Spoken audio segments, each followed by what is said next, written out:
This content is AI generated for informational purposes only and should not be directly used for clinical decision-making. Hello and welcome back to the Neurosurgery Hub podcast. I'm Dr. Aris, a senior attending in neurosurgery. And I'm Dr. Alara, a research fellow.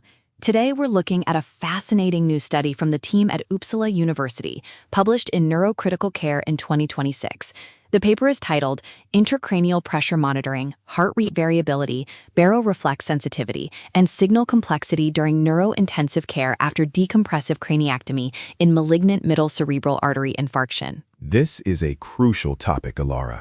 Malignant middle cerebral artery infarction, or MMI, is a devastating condition, representing more than 5% of all strokes.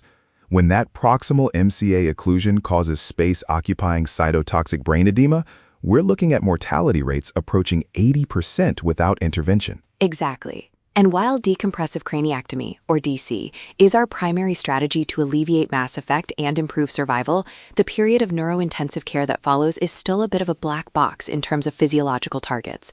We often extrapolate from TBI protocols, but MMI is its own beast, especially once the skull is no longer intact. Right. We've used ICP and CCP for years, but this study dives deeper into the autonomic nervous system, the ANS, and something called signal complexity. Dr. Alara, walk us through what the researchers were actually looking for in these patients. They conducted a retrospective study of 70 patients between 2008 and 2022. These were all ICP-monitored, typically sedated, and mechanically ventilated patients who had undergone DC for MMI. They specifically wanted to see how heart rate variability, or HRV, baroreflex sensitivity, or BRS, and signal complexity, or SC, during the first 7 days post-op correlated with demographics, stroke severity, and most importantly, the 6-month functional outcome via the Modified Rankin Scale, MRS. Let's pause there and define these terms for our residents. We hear about HRV and BRS a lot, but how did the authors describe them in this specific context? HRV describes the balance between sympathetic and parasympathetic activity through beat-to-beat fluctuations in interbeat intervals. BRS, on the other hand, captures those variations in relation to blood pressure. Essentially, they are markers of how well the ANS is functioning. And then there's the signal complexity, which I think is the most innovative part of this paper. They used multiscale entropy, or MSE, to measure it. Right. Signal complexity is a more multifaceted analysis. While HRV looks at raw variability, SC looks at the complex, nonlinear, and reactive behavior of physiological signals. The idea is that a complex signal reflects a larger physiological compensatory capacity. If a system is complex, it can handle spontaneous variations and pathological insults. If it loses that complexity, it becomes brittle. I love that term, brittle. It implies that even a small secondary insult could push the patient over the edge. So, what did the data show? Let's start with the demographics and the autonomic markers. The median age was 57, and 79% were male. Now, here is the first major finding. HRV and BRS were significantly reduced post-DC in these patients. However, and this was a surprise, neither HRV nor BRS were associated with demographics, stroke severity, or clinical outcomes at 6 months. That is interesting because in TBI or ASAG, we often see HRV and BRS as strong predictors. Why do you think it was different here? The authors suggested that because these patients were sedated and mechanically ventilated, those autonomic signals might have been dampened or masked. But the signal complexity, the SC, told a much more compelling story. Let's get into that. What did the SC of the different signals tell us? They looked at the SC of mean arterial pressure, MAP, ICP, and the amplitude of the ICP, AMP. They found that higher complexity in these signals correlated with a lower burden of secondary insults.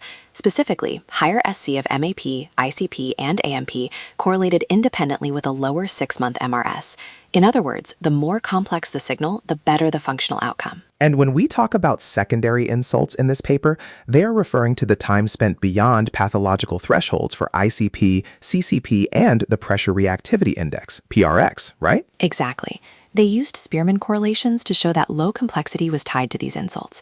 For example, low SC of the ICP signal was associated with higher ICP and disturbed cerebral vascular autoregulation, meaning a higher PRX. This goes back to the compensatory capacity theory.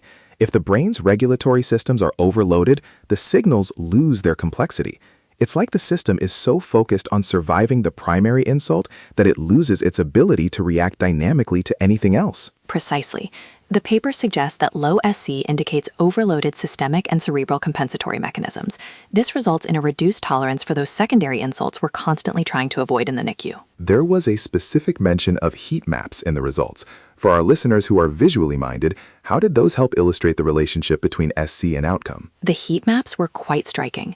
They showed that when you combined low signal complexity with pathological NICU variables like high ICP or low CCP, the outcomes were significantly worse.